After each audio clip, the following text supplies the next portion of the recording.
Our next speaker is the colleague from Georgia, Tamar Makharoblidze. Welcome, Tamar, to our meeting. We're happy to see you with us. And Tamar will make an interesting presentation about a very special topic which relates to the language nowadays getting more and more space in the social life. She will speak about the translation of Georgian Proverbs into sign language, which is very useful and very important to help the disabled people understanding of different events, meetings, and so on. The floor is yours, Tamar. Good morning. Let me share the file.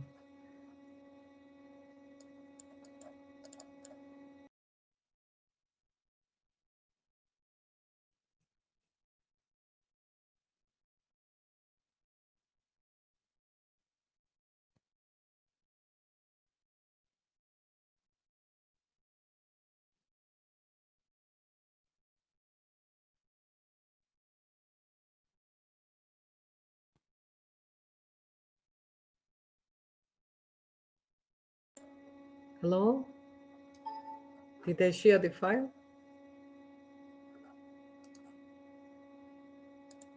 Hello? Hello. Yeah. Did I share the file well? Or?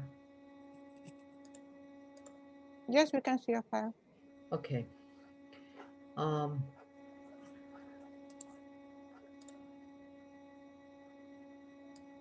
Well, I will say in a few words the general common truth about proverbs, that the proverbs usually are the are the face of a nation, which shows the structure of thinking of different people and the level of linguistic abstraction as well. And Georgia, like many other countries, is very rich in proverbs, idioms, and sayings. And the paremiology of Georgia has several centuries. And of course, like many other countries, some proverbs are have the universal contents, and some others are very specific national proverbs. And it's very hard to say what is what, because the general semantic values are, and also values, general values are very common for human in different countries. And the idioms also very, very important for Georgian folk, and also not only folk but literature also. And very often, of course, the proverbs are metaphoric, with metaphoric contents, and the idioms as well. And when translated in English, they may sound very funny, and they may sound that they don't make any sense, but indeed the idioms are integral part of locals. And I will give you a few examples. For instance, ras aitkia autkivari tavi, which means that one is a bit hard to translate, this one, and it means that literally, why did you cause your head to ache when it wasn't hurting? And Georgians use it in describing a situation when a person gets himself or herself into a challenging situation, maybe without no need. Another one, for instance, is Ovzis natsarshi chakdeba, which means that, which is translated as dropping a spoon in ashes, and saying that when something fails, or something doesn't have a expected outcome, a certain plan fails. And then this example also, tavshikwa gichlia, which means when a friend, relative, or family member doesn't take into consideration and give an advice, and the person who gave the advice doesn't care anymore, and has hit your head with a stone. It means that you can do whatever you want, I don't care anymore. this example, like Shvidi Paraskevi Gakstreshi, which means to have a 7 Fridays in a day, describes a person who changes the mind very often, and is not is undecided, very undecided on a certain topic.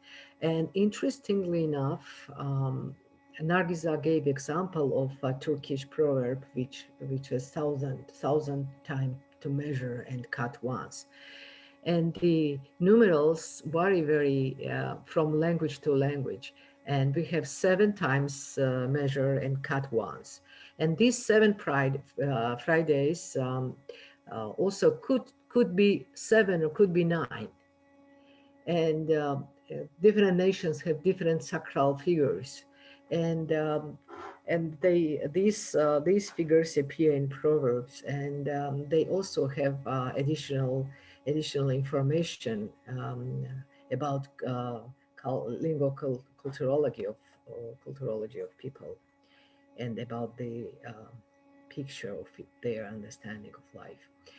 Shes bir shakari, which means sugar to your mouth, is one of the most used idioms, and it used as an answer to good news, expressing a hope or in a particular situation, that particular situation gets better.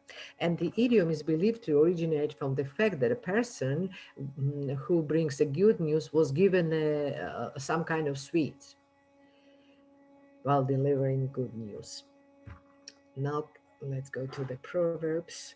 And Proverbs, of course, is observed as a text which with a twofold character, delivering an archetypal truth and moral influence, reflecting the national specificity of the outlook of people. People is picture of the world and national attitude to it. And also, it's a product of cultural and social experience and problems of translation.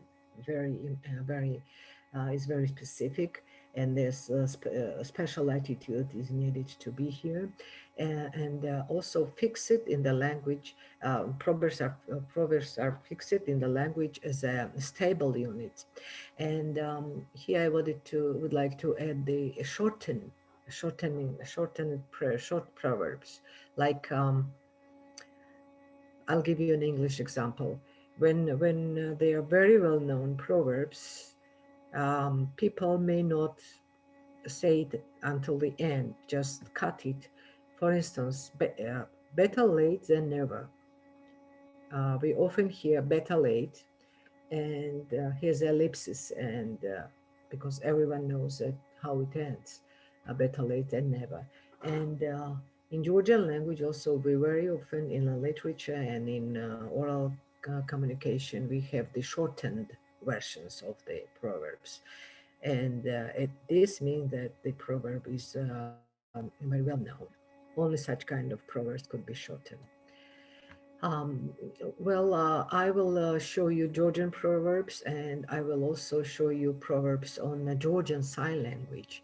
Let me give, in a few words, information about Georgian deaf community, and they deaf in Georgia. They are not a big number of these people. They're around 2,500 people, and like in many other countries, they are considered to be linguistic minority of the country, and they use Georgian Sign Language, which was very much influenced by the Russian Sign Language, because in the Soviet period it was only one source. I would say Soviet Sign Language, which was very much influenced by Russian, because by some reasons Georgian government didn't care about the education and culture of deaf people, and the only mm, there were no books, no education program for Georgian deaf, and like many other post-Soviet republics, and the only a few books were in Russian, and the Russian Sign Language, which originates from French by itself.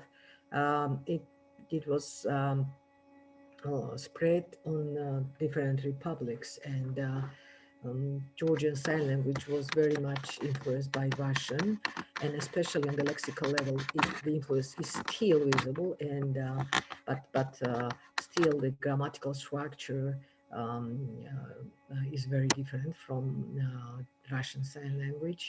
And I would say that there are some issues like colors and the other lexical things have always been different from Russian Sign Language. But after the reintegration in post-Soviet period, like many other, in many other republics as well, the reintegration process began, and these republics began to investigate their own sign languages, and we also did so. And we had now we had the dictionary and also grammatical books on Georgian Sign Language, and I would say that it's original natural language. Um, and I also should mention that Georgian Sign Language, like many other sign languages, it has the influence of spoken Georgian, and it's quite normal because the books the deaf people read, they are written in spoken languages, and of course the influence of spoken languages is very common on sign languages. But the cultural life of deaf people and their understanding of picture of the world is a very interesting. And there's some sayings which are in Georgian Sign Language, but you cannot find them in Georgian spoken Georgian. I give you a few examples of the proverbs which are in Georgian proverbs in Georgian language and in sign language, and you will follow the details, and you will find out the difference between these languages, and linguistic difference between the exposition of the same contents. And for instance, this one is um, სახელის გატეხას, თავის გატეხას ჯობიაო. Here it is glossed. Name break, Georgian, the spoken Georgian one, break, no, and head break better. A break a name, it's better to break a head. This is the English translating. And now we will see name shame, better head break.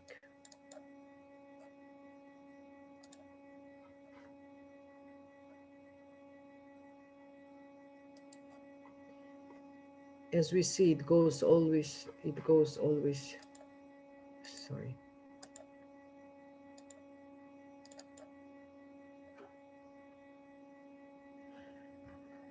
It goes almost the same. The next one is Sul okro rodia rats pchwinavs. All gold is not what shines, not all gold gold is what shines in English. And everything shines, think gold? No.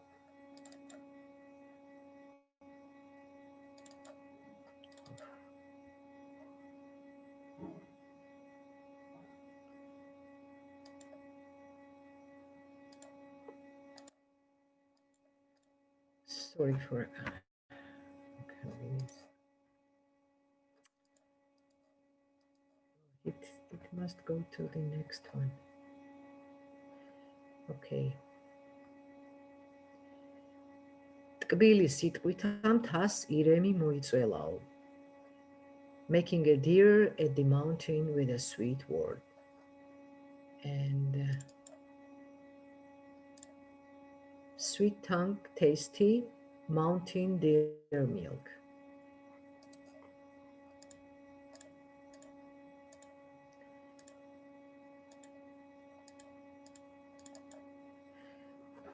I'm showing double because this is a standard for sign language examples, should be shown twice. In order not to lose much time, I will show once, okay? Then bedaurebi daწყდაო, ვირს მოედანი დარჩაო, which means that breed horses become extinct, the donkey has left the field. And in translation, it will be well-bred, all die donkey stadium have.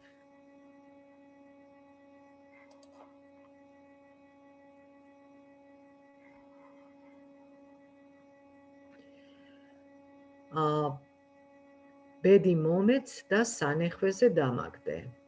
Give me the luck and throw me in the manure or garbage. Here they do this same. Merrily luck give, dustbin throw.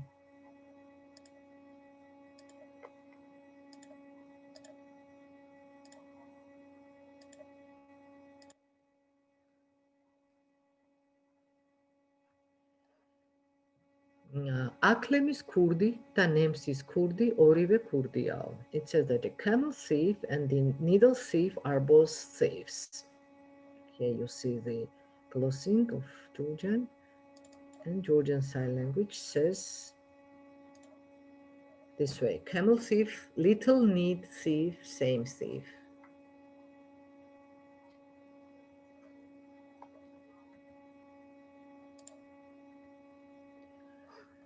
Karis motanils, kari tsaireps. What the wind brought, the wind will take away.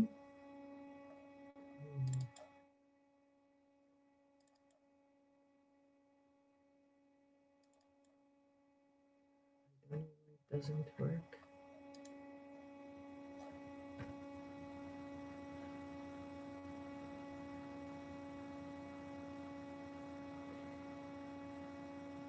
Struggle.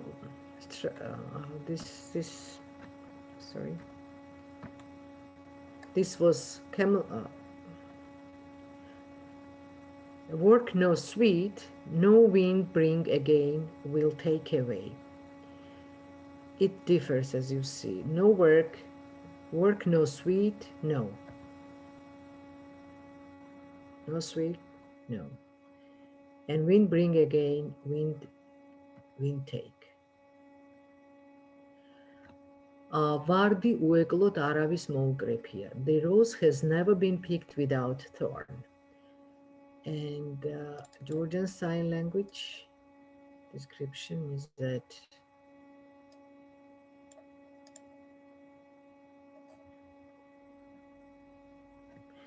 I don't understand why it doesn't show the titles. Struggle without nothing, sweet, no. It means that struggle without nothing is not sweet. You see the difference between the expression. It's quite different lexically. The rose without thorn does a spoken Georgian, while the same content is translated as struggle without struggle, nothing is sweet. The same proverb is translated quite differently. Raსაც დასთეს იმას მოიმკი. Reap what you sow, yeah. What sow, what the indative reap. And you do sweet, do, you result, receive, future. I don't know why it doesn't.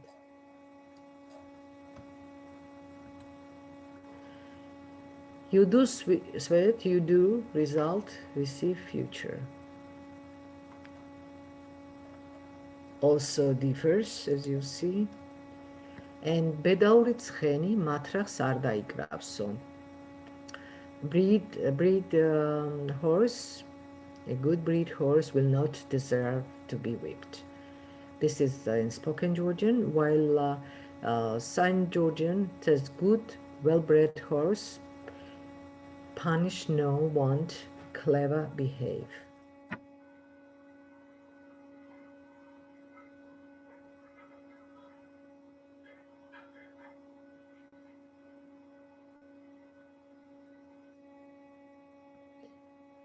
And of course, the proverbs and idioms in Georgian Sign Language need future scrutiny, and it is first time such work was performed in a very short period of time.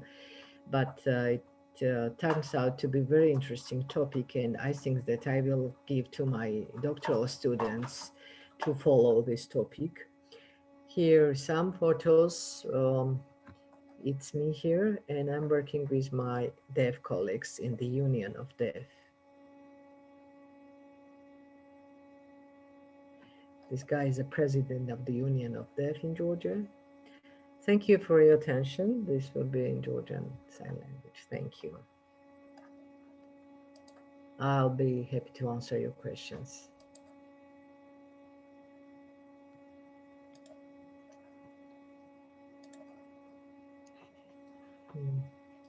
Tamara, this is for you. Yeah, hi.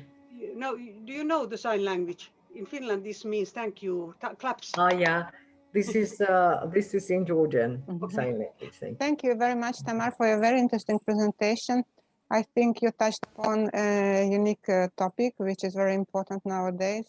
And as far as I can see, the question of sign languages in the national countries is becoming more and more important in your country as in my country, in Hungary. I think we need special researches, special developments to develop a national sign language, and the interpreting of proverbs is always very, very difficult and a big It's challenge challenging indeed. for the interpreter, especially I guess in sign languages, even if I have no idea how it works, and unfortunately I'm not an expert of the sign language.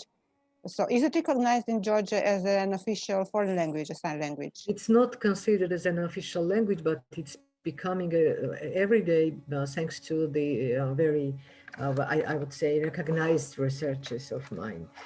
It becomes more and more important. But it's allowed to teach on this language, and we have 3 schools. Didn't have much time to speak more about them, but we have 3 schools in Georgia for deaf people, and the teaching is allowed on Georgian Sign Language. And this is a language of education, I would say, in primary. Because in Hungary, it's recently recognized as a foreign language, and it has equal rights as other languages. It's Not yet. Should be now. We are having the elections, and as soon as we have a new parliament, I think that we will initiate the status, certain laws about the status of this language. And I have more questions from our participants to you. Please. Very important, Tamar.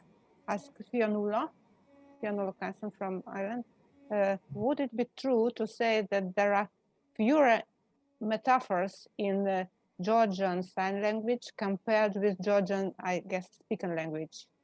So, of course, yeah, because as I already mentioned, the Georgian Sign Language is influenced by Georgian spoken language, and I would say in metaphorical way as well. But of course, there's a big difference between the level of abstraction, I would say, a linguistical abstraction in these languages, and very often the lexical units and of course the metaphors are.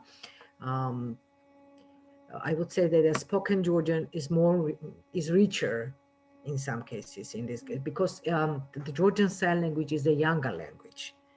But of course, we can observe some idioms and metaphors in this language as well. And because I just told you that very recently, because of your conference, I turned to this topic, and there are no researches on this topic, and it needs to be investigated closer and deeper, because and you know that now it's pandemic situation, and I had very limited situation and very limited contacts with dev sources, but I think that they have their own proverbs and idioms and metaphoric contents, which needs to be investigated precisely. Another question from Maria del Carmen Ugarte.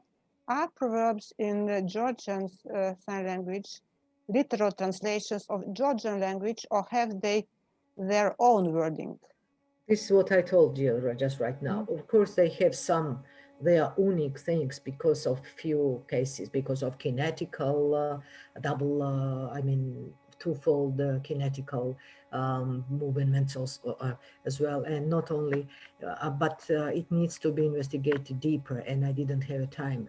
It was first time I turned to Georgian Sign Language proverbs, and because of this limited pandemic situation with limited contacts, I couldn't investigate this case very deep, and I intend to send my doctoral students on masters with this questions to. And it's very, very difficult to find out the situation which is not from spoken Georgian, because when students or myself, when we go to deaf people and ask something, we communicate in spoken Georgian, and the things are translated in spoken Georgian. And unfortunately, Georgian deaf community is not well educated like Sweden or American deaf community. And they think that what is in Georgian spoken language, this is correct, this must be the same. And when you when you try to find out something and you immediately influence them with your question. And the elicitation is a very hard process and should be done very carefully in order not to influence, and to give the possibility and to have a real possibility to explore these things from the language independently without influence of spoken Georgian. Mhm. And it's always challenging to provide such kind of work. Thank you. And one more question from Yeah, Outlaw please. Hangers. Example 8 in your presentation, I guess. 8. I would like to hear more about the same proverb translated into different ways. Can we return to example 8 in your Yeah, presentation? sure, yeah, please. You want me to share the screen? Yes, please.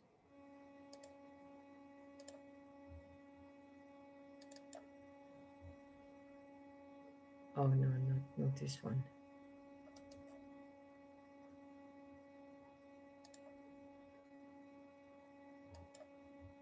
This one? The rose has never been picked without thorn. About the rose, it's let's say a well-known proverb in different languages. Yeah, yes, it's kind of universal. And as I mentioned at the beginning of the presentation, Georgian proverbs, some of them are universal because of the situation that actually the positive values or some wisdom and the knowledge of general knowledge of humanity is also universal. And it's not a surprise. And in Georgian Sign Language, it is translated as struggle without nothing is not sweet. Mm-hmm. Quite different exposition of the same proverb, this one. And another question, or since you are dealing with disabled people, do you know anything about the blind people? Do they have some special programs or possibilities to facilitate their communication? Blind people linguistically are used spoken Georgian. They don't have any special things. Another case is deaf-blind.